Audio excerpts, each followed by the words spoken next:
Donald Trump is running the dumbest and most dangerous administration in history. I know it, you know it, and it's gotten so bad that even the Fox propaganda outlet knows it. Now, over the past couple of days since this story has broken, we have seen Fox struggle to defend Trump, to defend Hegseth, Tulsi Gabbard, Mike Waltz, but now we see Fox hosts just flipping on them publicly, calling out what a disaster this has been and ripping Donald Trump to shreds for lying all about it. And we are going to get into that. But before we do, if I could quickly ask you to leave a like on this video. And if you haven't already and you enjoy our channel, to hit that subscribe button. It goes a long way and it really does mean a lot to me. Now, before we can get into the several Fox hosts who called out Donald Trump and Pete Hegseth, I want to start with the real context that we need.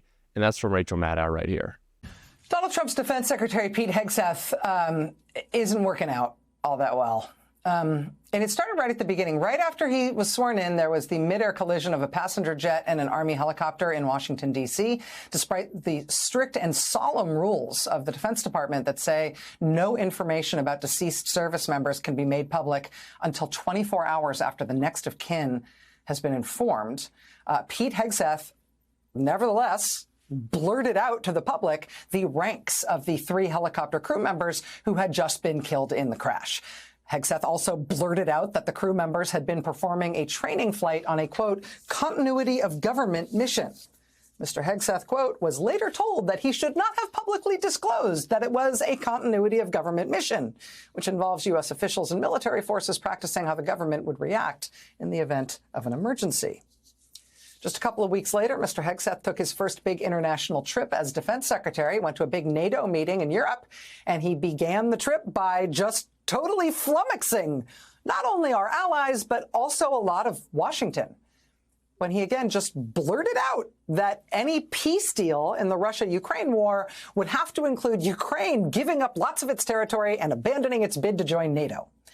That caused major blowback for obvious reasons. He was just giving away Ukraine's major bargaining chips even before negotiations had started.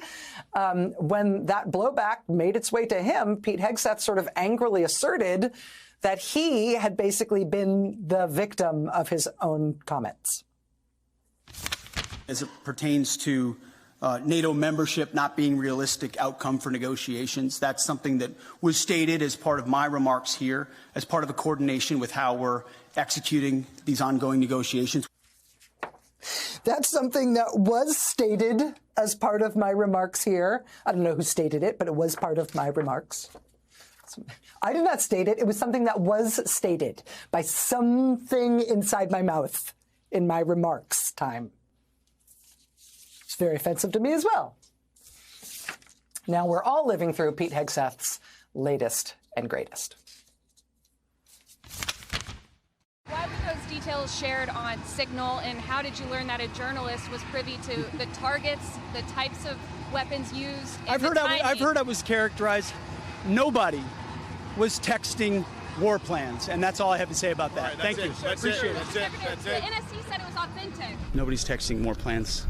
You're up. I know exactly what I'm doing, exactly what we're directing, and I'm really proud of what we accomplished. Nobody's texting war plans. You know who sees war plans?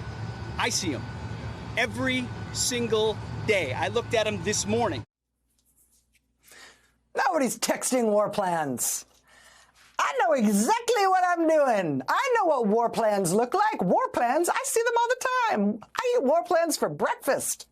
This is the line that we're seeing out of the administration, that these weren't war plans. These were attack plans. Like, the tiny bit of change in the language matters all that much when either way, whatever you want to call them, and they were war plans, by the way, would have put the lives of every man and woman conducting that operation in danger.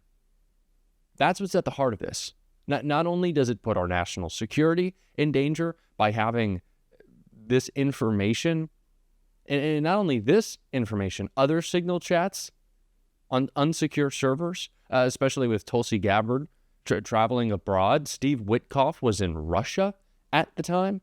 I don't know if his phone was connected to Bluetooth or Wi-Fi, but if it was, Kremlin sure got a lot of our military information. I don't think that's great. but they're putting soldiers' lives at risk and destabilizing the trust that needs to exist in our military.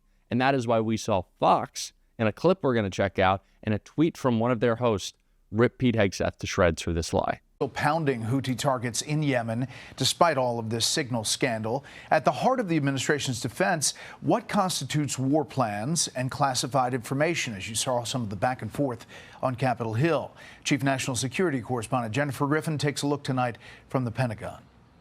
It's by the awesome grace of God that we are not mourning dead pilots right now. More fallout from the national security text chain set up on Signal to discuss details of future operations to target the Houthis in Yemen. Defense Secretary Hegseth, who was visiting troops in Hawaii, spoke before departing for Guam. Nobody's texting war plans. There's no units, no locations, no routes, no flight paths, no sources, no methods, no classified information. The texts were sent by the defense secretary 2 hours before the airstrikes began.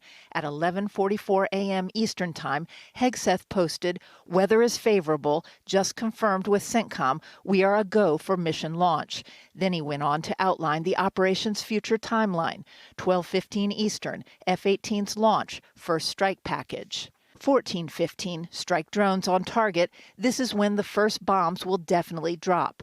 15:36, F-18 second strike starts.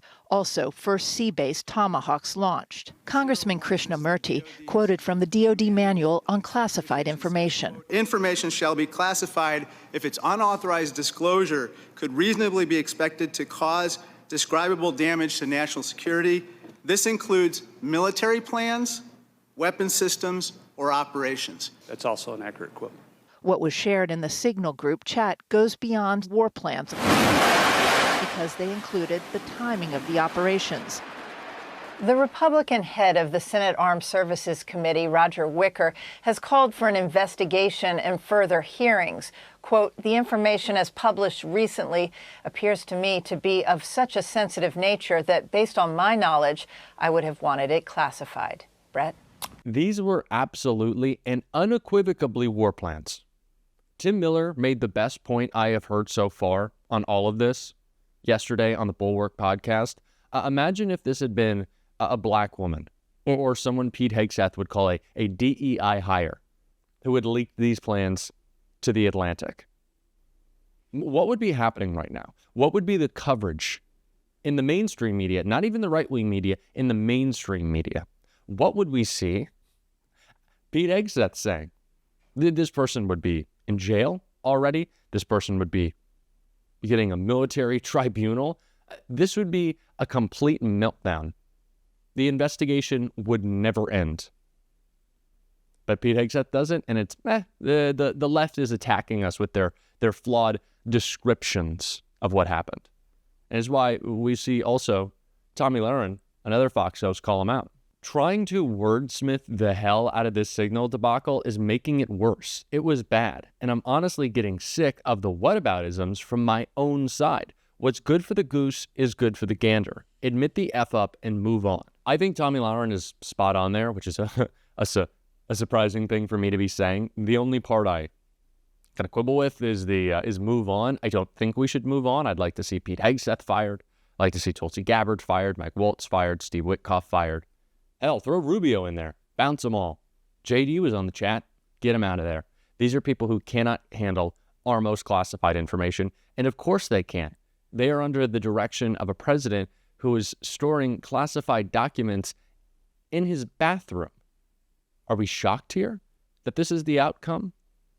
But it just seems more so than just the fact that they're trying to lie their way out of it, that they don't recognize the gravity of the situation in what they've done, which more than anything should show you how unqualified, unequipped, and incompetent these people are. They just don't seem to care. It does not register with them the grave danger that they have put us in. But it does for a lot of Democrats who are calling them out, specifically one with some service himself. That's Senator Mark Kelly right here. Isn't it a problem that practically the entire Trump national security team was debating this on an unsecured messaging app? It's a huge problem, and it's reckless. I think there was some carelessness that set up the whole situation where this happened in the first place, creating this signal chain, inviting a journalist. But when you start putting operational details, which in the DoD ecosystem is the most sensitive information we have. When you're about to send, in this case, pilots, feet dry over the beach into enemy territory where there is a significant surface-to-air missile threat, this is the kind of information that if it gets out, gets people killed. It is disrespectful to our service members, it's dangerous, and there should be accountability because of it. Senator, you were told that this is not the only signal chat. There were other signal chains involving Trump officials. What do we know about those chains? Well, I don't have any details about that. I asked if this occurs in other instances, whether they use Signal for other things. I suspected they did.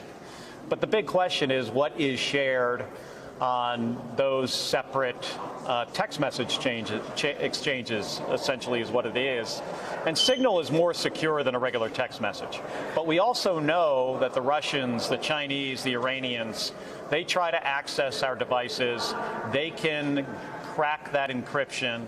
And if you're the vice president or the Secretary of State, National Security Advisor, Secretary of Defense, you've got to know that they're trying to get into your device in these applications, these commercial applications. And because of that, you just don't share this information. If these individuals that did this as part of the president's national security team, if they were like mid-level or even senior officers in the military, admirals, generals, they would be fired for this. This is clearly against the rules. It's against the law. It should never have happened. I guess you've called for Pete Hegseth to resign. Should Mike Waltz resign as well? I think Mike made a careless mistake here. If you go back and you look at what was shared on Signal in this text chain, it wasn't him that was sharing what I view as classified information. But even beyond classified, this is the most sensitive information that the Department of Defense has. We need resignations or we need firings, and we need some criminal accountability. This is law breaking that has happened. And then they can, again, like somehow, I'm quoting Tomi Lahren said, wordsmith their way out of it. But language is not going to save you when you broke the law. Plain and simple. And we have to continue to call it out, make a point of it. It's what we're going to be talking about every single day here. And if you want to support that, as always, you can hit that subscribe button, leave a like on this video. And if you stuck around to the end, drop a blue heart in the comments. And until next time, I'll see you soon.